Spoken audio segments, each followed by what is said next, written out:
अगर आपको भी 2026 यूपी टेट का एग्ज़ाम देना है तो ये वीडियो आपके लिए बेहद खास होने वाली है। हे एवरीवन, कैसे हैं आप सब? आई होप आप सब स्वस्थ होंगे, मस्त होंगे और आपकी तैयारी बेहतरीन चल रही होगी। दोस्तों, जैसा कि आपको पता है कि ये सीरीज़ चल रही थी यूपी टेट के लिए, जो कि 2026 जुलाई में होने वाला है। और अगर आपने चैनल पे विज़िट किया होगा तो आपने देखा होगा कि मैंने ऑलरेडी इसी चैनल पे यूपी टेट के इन्वायरमेंट के क्लासेस और थाना डाइट के स्पेशल क्लासेस हैं, जो कि 30 क्वेश्चंस के हैं, जो प्रीवियस ईयर में पूछे गए हैं क्वेश्चंस, उन पे बेस क्लास है वो।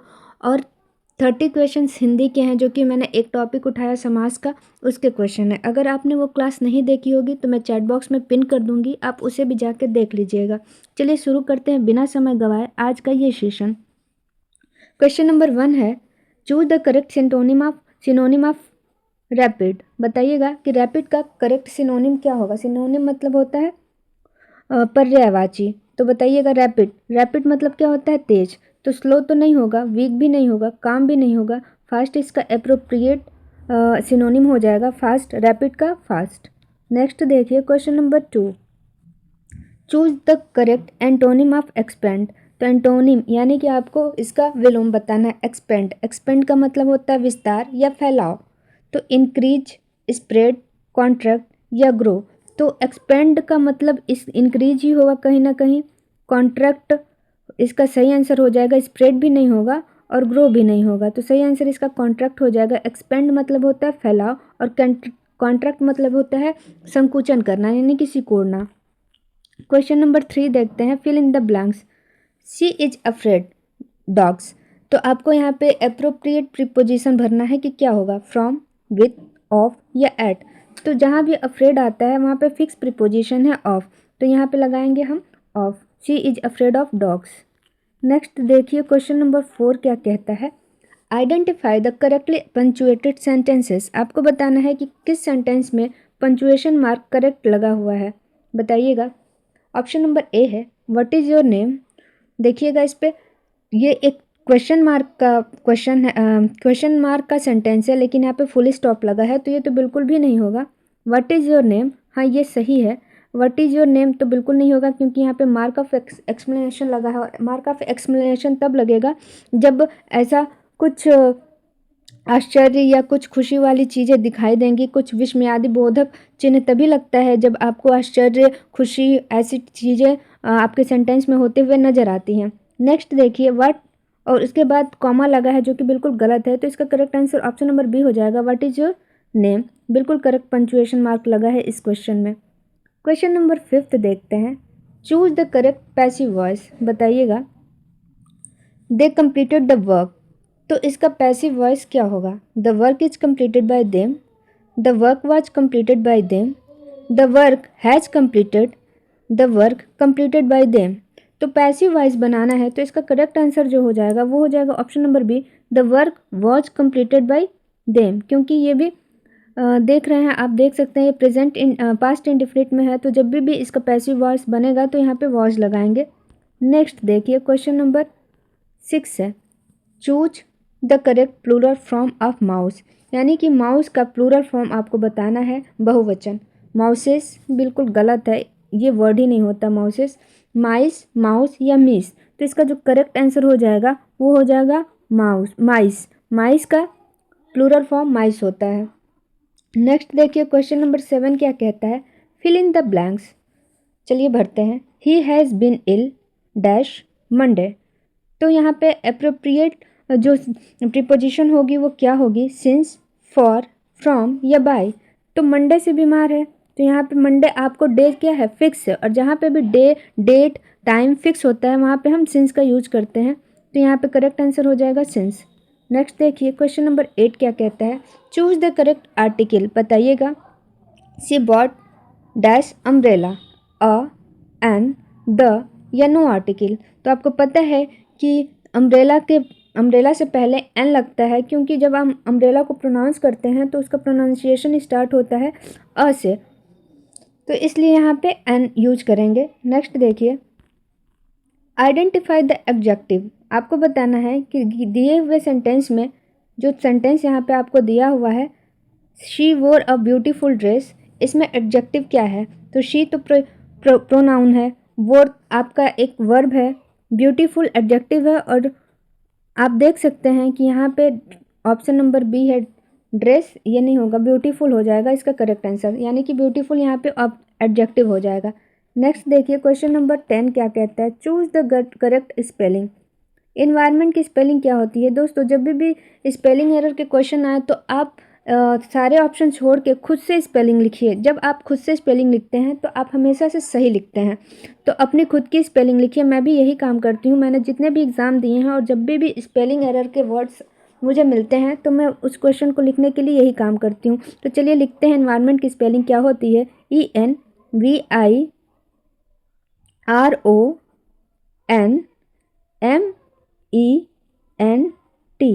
तो जिस भी ऑप्शन में ये होगा वही इसका सही ऑप्शन हो जाएगा। तो चलिए देखते हैं, आपको ऑप्शन नंबर ए में ही मिल जाएगा एनवायरनमेंट की यही स्पेलिंग, बाकी सब गलत है।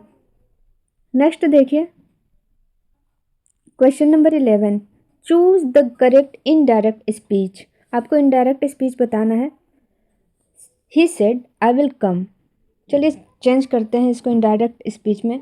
और ये यूपी टेट की क्लास 1 से लेके क्लास 5 तक के लिए जो सीरीज है उसके क्वेश्चंस हैं, तो आप बहुत ध्यान से देखिएगा। ऐसे ही क्वेश्चन मिलते हैं, मैंने भी जब एग्ज़ाम दिया था यूपी टेट का तो मुझे ऐसे ही क्वेश्चन मिले थे और मेरे अच्छे स्कोर आए थे इंग्लिश में। अप्रॉक्स मुझे लगता है कि मुझे जहाँ तक याद आ रहा है लगभग 26 या 27 मार्क्स थे मेरे इंग्लिश में। तो ऐसे ही पढ़ते रहिए और आप भी बहुत बेहतर स्कोर करेंगे, आई एम श्योर। चलिए देखिए, he said I will come. आगे देखते हैं इसके क्या क्या ऑप्शन है। ही said that he will come, he said that he would come, he says he would कम, या ही सेड ही कम। तो इसका करेक्ट आंसर हो जाएगा option number B, he said that he would come. Next देखिए,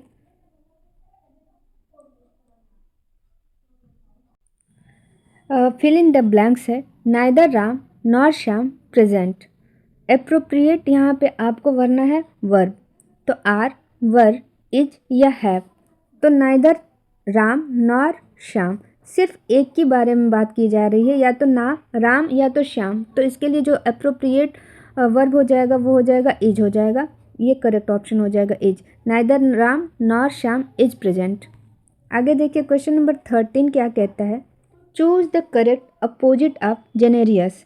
तो क्या हो जाएगा, काइंड, शेल्फिश, ऑनेस्ट या हेल्पफुल। बताएंगे इसका करेक्ट आंसर क्या होगा। ऑप्शन है A kind, B selfish, C honest या डी हेल्पफुल। तो बताइए क्या हो जाएगा इसका सही आंसर। तो सबसे पहले आप जान लीजिए कि जेनेरियस मतलब क्या होता है। जेनेरियस मतलब होता है बिना स्वार्थ के, यानी कि ऐसा व्यक्ति जो स्वार्थी नहीं होता है। तो बताइए क्या हो जाएगा, काइंड नहीं होगा, ऑनेस्ट भी नहीं होगा और हेल्पफुल भी नहीं होगा। जो इसका करेक्ट आंसर हो जाएगा वो हो जाएगा शेल्फिश, यानी कि स्वार्थी इंसान। क्वेश्चन नंबर 14 क्या कहता है, आइडेंटिफाई द नाउन।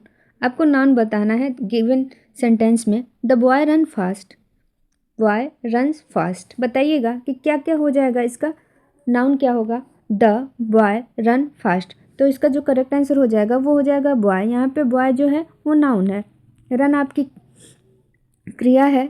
आगे देखिए 15, चूज द करेक्ट प्रीपोजिशन। बताइए दिए हुए सेंटेंस में कौन सा प्रीपोजिशन आप भरेंगे कि सेंटेंस आपका बिल्कुल करेक्ट हो जाएगा।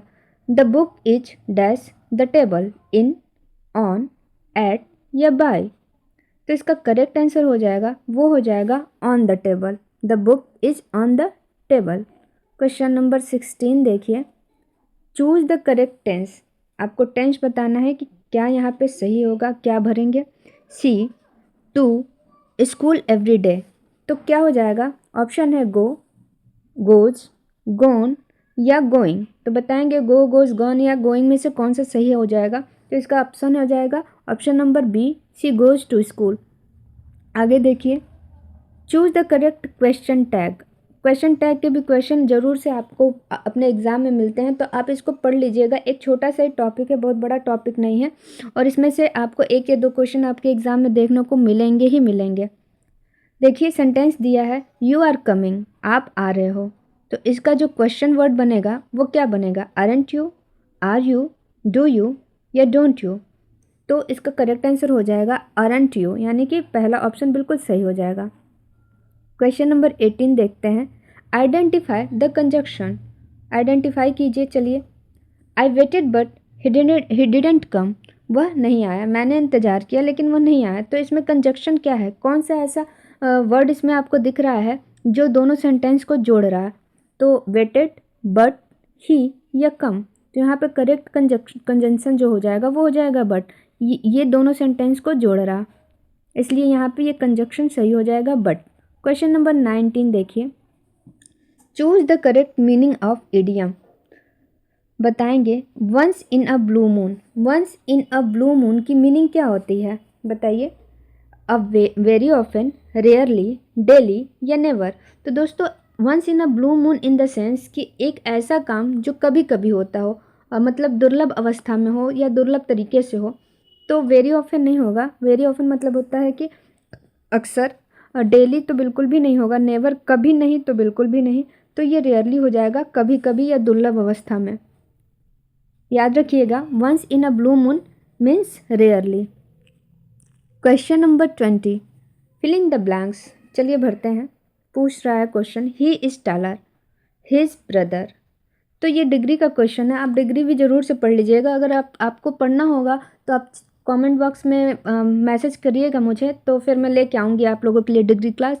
मैंने सोचा है कि प्रैक्टिस सेट करते हैं, अगर जहाँ भी समस्या होगी मैं बता दूँगी आप लोगों को। तो ही इज टॉलर, बात हो रही है दो लोगों के बीच की कंपैरिजन की। तो जहाँ पे भी कंपैरिजन होता है और दो लोगों के बीच की बात होती है तो वहाँ पे हम लगाते हैं than. He is taller than. ये देन नहीं होगा, देन मतलब तब होता है। फ्रॉम भी नहीं होगा, टू भी नहीं होगा, दैन। दैन मतलब ही is taller than his brother, मतलब वह अपने भाई से लंबा है। यहाँ से पेडागोजी के कुछ क्वेश्चन आ जाते हैं और 2 से 4 क्वेश्चन आपको अपने एग्ज़ाम में मिलेंगे कोई पेडागोजी के, तो इसको भी पढ़ना बहुत ज़रूरी है।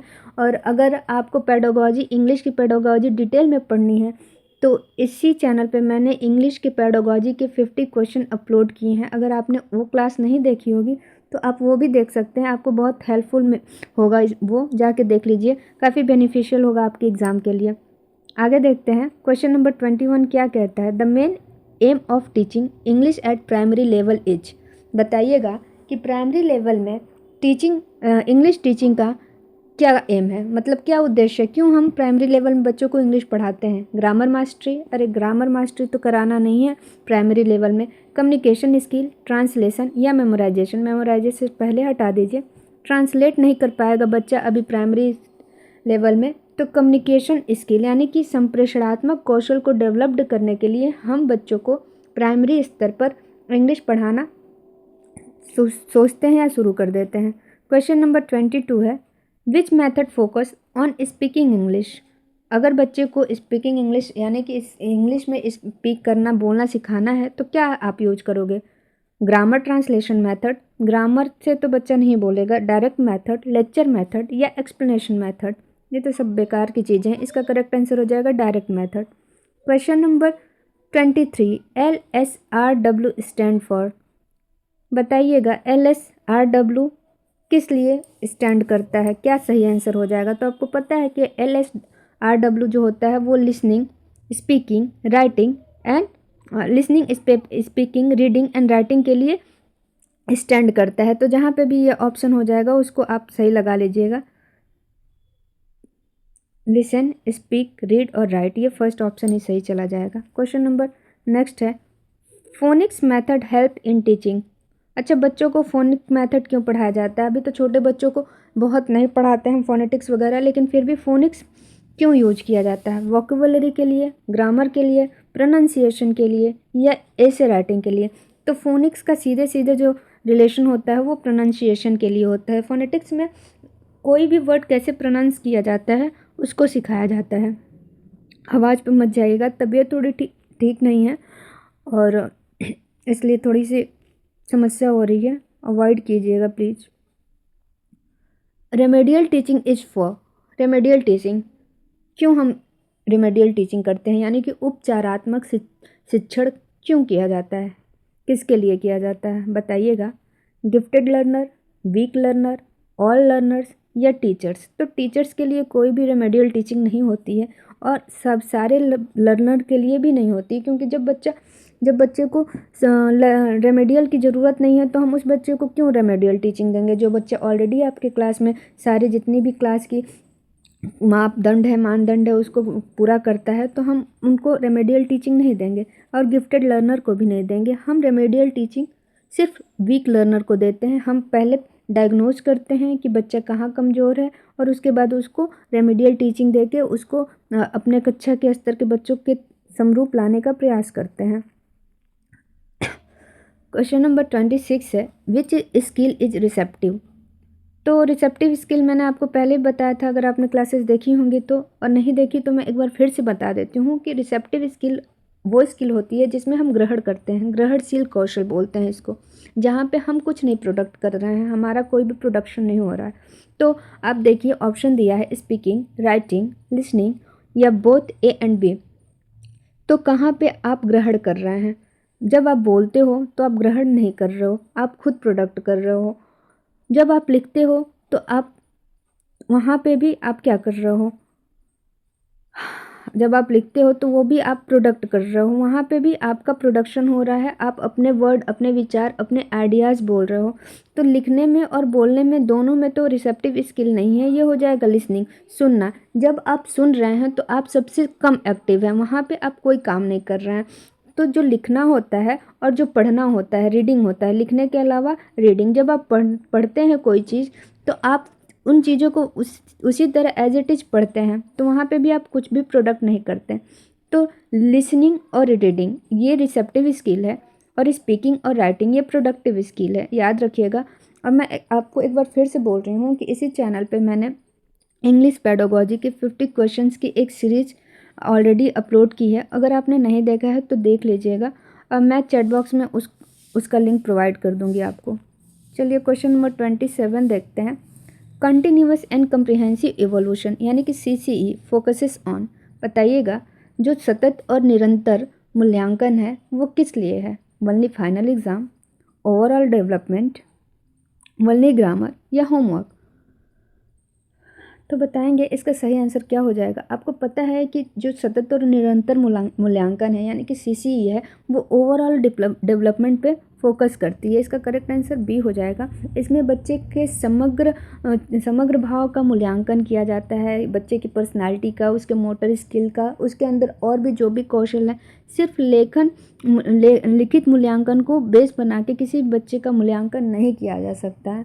और अगर आप कभी भी गवर्नमेंट स्कूल में विज़िट किए हों या गए हों तो आपने देखा होगा कि वहाँ पे अब बच्चों के लिए होलिस्टिक रिपोर्ट कार्ड बनाई जाती है, जिसमें बच्चे का ओवरऑल डेवलपमेंट दिखाया जाता है, उसके साइकोमोटर, उसके कॉग्निटिव डेवलपमेंट, सारी चीज़ों के बारे में उसमें पूरा डिटेल में आपको दिया रहता है। कभी भी आप जब भी आपको मौका मिले आप ज़रूर से ज़रूर एक रिपोर्ट कार्ड देखिएगा किसी भी गवर्नमेंट स्कूल के बच्चे का। आगे देखिए question number 28। A good English teacher should, एक अच्छे इंग्लिश टीचर को क्या करना चाहिए बताइए। आप भी टीचर बनेंगे और होपफुली अगर आपका इंग्लिश सब्जेक्ट होता है, चूँकि क्लास 1 से 5 में जब आप पढ़ाने जाओगे तो आपको सारे ही सब्जेक्ट पढ़ाने होंगे।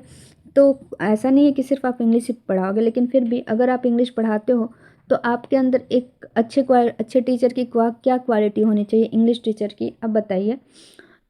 ए है use only mother tongue, encourage interaction, avoid activities, focus only on text book. तो देखिए टेक्स्ट बुक पे फोकस करना तो बिल्कुल नेगेटिव टर्म है, आप इसको एकदम सिरे से हटा दीजिए। अवॉइड एक्टिविटीज़ बिल्कुल नहीं, बच्चा छोटा है क्लास 1 से 5 तक का, और जब आप बच्चे को एक्टिविटी के माध्यम से सिखाएंगे तो बच्चा बहुत अच्छे तरीके से सीख सकेगा। तो एक्टिविटी को अवॉइड नहीं करना है, एक्टिविटीज़ को बहुत ज़्यादा शामिल करना है। यूज़ ओनली मदर टंग नहीं, आप जब सिर्फ मदर टंग ही यूज करोगे तो फिर आप इंग्लिश नहीं पढ़ा पाओगे। हाँ, मदर टंग की हेल्प से आप इंग्लिश पढ़ाओगे। आप जानते हो कि अगर बच्चा अपने मदर टंग के साथ आता है स्कूल में तो आप उसको कोई भी लैंग्वेज सिखा सकते हो।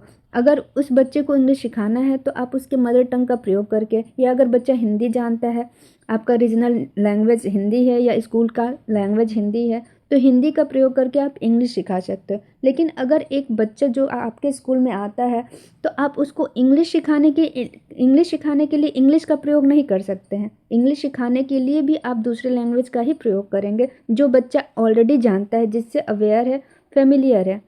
तो कभी भी एक अच्छा टीचर होगा इंग्लिश का, वो क्या करेगा, इनकरेज करेगा इंटरेक्शंस को, यानी कि बातचीत करेगा। और जब आप बच्चे से बातचीत करेंगे तो बच्चा सीखने के लिए अपनी जिज्ञासा व्यक्त करेगा और सीखेगा। तो इसका करेक्ट आंसर हो जाएगा एनकरेज इंटरेक्शन। एक्सप्लेनेशन थोड़ा लंबा हो गया था, कोई ना, आई होप आप लोगों को समझ में आया होगा। 29 क्वेश्चन है, what is productive skill. Just इसके पहले 2-3 क्वेश्चन पहले आपको मैंने बताया था कि प्रोडक्टिव स्किल क्या होता है। ऐसा कौशल जहाँ पे आप खुद प्रोडक्ट करते हैं, खुद आप उत्पादन करते हैं, आप वहाँ पे उत्पादक हैं, अपने विचार, अपने आइडियाज़, अपने थॉट्स एक्सप्रेस कर पाते हैं, तो उसे हम प्रोडक्टिव स्किल कहते हैं। देखिएगा ऑप्शन, लिसनिंग, रीडिंग, स्पीकिंग या ऑब्जर्विंग। तो आप यहाँ किस ऑप्शन में एक्टिव हैं? सुनना बिल्कुल नहीं, जब आप सुन रहे हैं तो बहुत एक्टिव नहीं हैं। रीडिंग, जब आप पढ़ रहे हैं तो भी आप एक्टिव नहीं हैं, क्योंकि आप लिखी हुई चीज़ें पढ़ रहे हैं, आपके खुद के आइडियाज़ नहीं वहाँ आ रहे हैं, आपका कोई भी वहाँ पे एक्सप्रेशन नहीं हो रहा है। स्पीकिंग बिल्कुल करेक्ट हो जाएगा, जब भी आप बोलते हो तो आप अपने आइडियाज़ शेयर कर रहे होते हो, आप अपनी बातें लोगों तक पहुंचा रहे होते हो, आप अपने विचार, अपने ओपिनियन शेयर करते हो। ऑब्जर्विंग, जब आप देखते हो तो भी प्रोडक्ट कुछ कर नहीं पा रहे हो। तो आई होप आपको रिसेप्टिव और प्रोडक्टिव दोनों स्किल समझ में आ गया होगा। क्वेश्चन नंबर 30 देखो, रोल प्ले एक्टिविटीज़ डेवलप। जो रोल प्ले एक्टिविटी है वो क्या डेवलप्ड करती है, बताइए। ऑप्शन देखिए, writing skill, grammar only, communication skill या स्पेलिंग। तो राइटिंग स्किल का रोल प्ले से कोई लेना देना नहीं है। जब आप बच्चे को कोई रोल दे देते हो कि चलो मान लो आप पेड़ हो, ठीक है, और आप पेड़ की तरह एक्ट करो, तो वहाँ पे क्या डेवलप्ड होगा? ग्रामर भी नहीं होगा, स्पेलिंग भी नहीं होगा, कम्युनिकेशन स्किल कि हाँ बच्चा पेड़ बनता है और फिर पेड़ की तरह एक्ट करता है कि हाँ मैं आम का पेड़ हूँ और मेरे अंदर फल लगते हैं, आम का आम मीठा होता है, पत्तियाँ हरी होती हैं, और ऐसे क्या बच्चा बताता है और धीरे धीरे उसका जो कम्युनिकेशन स्किल है यानी कि संप्रेषणात्मक कौशल है वो डेवलप्ड होता है। तो आज की ये 30 क्वेश्चन इंग्लिश के कैसे लगे आपको, कमेंट सेक्शन में ज़रूर बताइएगा। अगर वीडियो को लाइक नहीं किया हो तो प्लीज़ लाइक कर लीजिएगा। आपका एक लाइक मुझे मोटिवेट करता है आप लोगों के लिए ऐसे ही वीडियो बनाने के लिए। और जिन्होंने भी चैनल को सब्सक्राइब नहीं किया है कर लीजिएगा। और बाकी के जितने भी वीडियोज़ हैं मैं जल्दी लेके आऊँगी आप लोगों के लिए। ये सीरीज़ ऐसे ही चलती रहेगी जब तक आपका एग्ज़ाम नहीं हो जाएगा। डेली 1 से 2 प्रैक्टिस सेट आपको देखने को मिल सकते हैं चैनल पे। और मिलते हैं नेक्स्ट वीडियो में। Till then take care, bye bye.